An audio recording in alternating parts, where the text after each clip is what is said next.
प्यार में छुपा झूठ कभी कभी इतना खतरनाक बन जाता है कि जान ले लेता है। दिल्ली की एक लड़की, एक ड्राइव, एक रात और बागपत का वो जंगल जहां मिला एक दर्दनाक सच।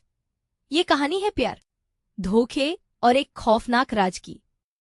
अगर चैनल पर नए हैं तो सब्सक्राइब करिए, बेल आइकन दबा दीजिए और वीडियो अच्छा लगे तो लाइक करना बिल्कुल मत भूलिए। चलिए शुरू करते हैं आज की कहानी। यह घटना है 20 नवंबर 2025 की। दिल्ली के दयालपुर इलाके में रहने वाली एक 22-25 साल की लड़की, नाम था तैयबा। कुछ लोग उसे आयात भी बुलाते थे। तैयबा खूबसूरत थी, शिक्षित थी और अपने दम पर जिंदगी जी रही थी। उसकी दुनिया में अचानक एक शख्स आया। नाम था फैसल चौधरी। फैसल ने अपने बारे में बताया कि वो अकेला है, आजाद है और किसी भी रिश्ते में नहीं बंधा। लेकिन हकीकत, फैसल पहले से शादीशुदा था और उसके बच्चे भी थे। ये बात उसने तैयबा से छुपाई। धीरे धीरे दोस्ती प्यार में बदली और शादी में दोनों ने लव मैरिज कर ली, बिना किसी को बताए, बिना परिवार को शामिल किए। पर प्यार का सच हमेशा उतना साफ नहीं होता जितना सोशल मीडिया पर दिखता है। शादी के कुछ समय बाद तैयबा को फैसल की असली हकीकत पता लगी। उसने देखा कि फैसल के फोन पर किसी महिला के कॉल और मैसेज आ रहे हैं। पूछने पर वह टाल देता, लेकिन सच ज्यादा दिन छुपता नहीं। धीरे धीरे तैयबा को पता चला कि फैसल पहले से शादीशुदा है और उसके बच्चे भी हैं। तैयबा टूटी नहीं, उसने फैसल से सिर्फ इतना कहा, एक, अगर तुम मुझसे सच में शादी कर चुके हो तो अपने परिवार से मुझे मिलवाओ। लेकिन फैसल नहीं चाहता था कि उसकी पहली शादी का सच समाज में खुले। उसे डर था कि बुद्धू बनने की उसकी इमेज टूट जाएगी, घर टूट जाएगा और उसके दोनों रिश्ते घर हो जाएंगे। इन सब बातों ने फैसल को अंदर से बेचैन कर दिया और इसी बेचैनी में उसने वो फैसला लिया जिसने एक मासूम लड़की की जिंदगी छीन ली। 20 नवंबर 2025 की रात फैसल ने तैयबा को कहा, चलो बाहर घूमने चलते हैं, थोड़ा टाइम साथ बिताते हैं। तैयबा भी रिश्ते को सुधारना चाहती थी, वह राज खुलने के बाद भी एक मौका देना चाहती थी। फैसल ने अपने साथ एक 17 साल के लड़के को भी लिया। शायद उसे लगा कि अकेले होने पर शक होगा, या शायद वह किसी चीज में मदद चाहता था। कार चली और दिल्ली की रोशनी से निकलकर रात के अंधेरे में जाते हुए बागपत के जंगलों की तरफ बढ़ने लगी।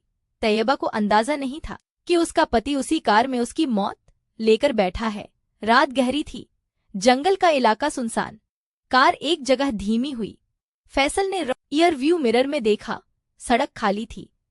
तैयबा ने पूछा, यहाँ क्यों रुक गए? फैसल ने कोई जवाब नहीं दिया और फिर उस कार में जहां दो लोग कभी इश्क के सपने देखते थे, फैसल ने अपने ही हाथों तैयबा के सिर में गोली मार दी। वह वहीं बेहोश होकर गिर गई और कुछ ही क्षणों में उसने दम तोड़ दिया। फैसल की सांस चल रही थी पर जमीर मर गया था। फैसल ने तय किया कि अगर वह शव को दिल्ली में फेंकेगा तो पुलिस तुरंत पकड़ लेगी। तो वह कार लेकर बागपत जिले के सरूरपुर कलां गांव के जंगल में गया। रात के अंधेरे में घोर सन्नाटा, झाड़ियां, उबड़ खाबड़ जमीन और ठंडी हवा। फैसल ने तैयबा के शव को झाड़ियों में फेंक दिया और बिना पीछे देखे भाग गया। उस रात जंगल में सिर्फ एक लड़की का मृत शरीर था जो जानता था उसके साथ क्या हुआ है। अगले दिन तैयबा घर नहीं लौटी, कॉल नहीं उठा, फोन बंद। परिवार घबरा गया, उन्हें कुछ ठीक नहीं लगा। एक फैसला 22 नवंबर को दयालपुर थाना दिल्ली में तैयबा की गुमशुदगी दर्ज हो गई। पुलिस ने सभी आखिरी फोन कॉल और लोकेशन चेक किए और सबसे पहले सिर्फ एक ही नाम सामने आया, फैसल। पुलिस ने फैसल से पूछताछ शुरू की। फैसल गोलमोल जवाब देता रहा।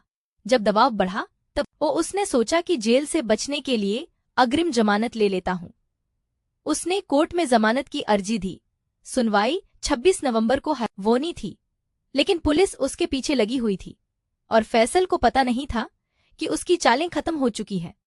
25 नवंबर को जमानत से बचने की उम्मीद में फैसल खुद कोर्ट में सरेंडर हो गया। पुलिस ने उसे कस्टडी में लिया, पूछताछ कड़ी हुई और फिर फैसल टूट गया। उसने सब कबूल कर लिया। उसने बताया शव कहाँ फेंका था। पुलिस टीम गई और बागपत के जंगल से तैयबा का शव बरामद कर लिया। पोस्टमार्टम में पता चला सिर में गोली लगने से मौत हुई। अब सभी संदेह सच में बदल चुके थे। फैसल गिरफ्तार। 17 साल का लड़का जिसने साथ दिया, उससे भी पुलिस पूछताछ कर रही है। कार बरामद। हत्या का हथियार पुलिस खोज रही है पर फैसल ने कहा कि उसने फेंक दिया।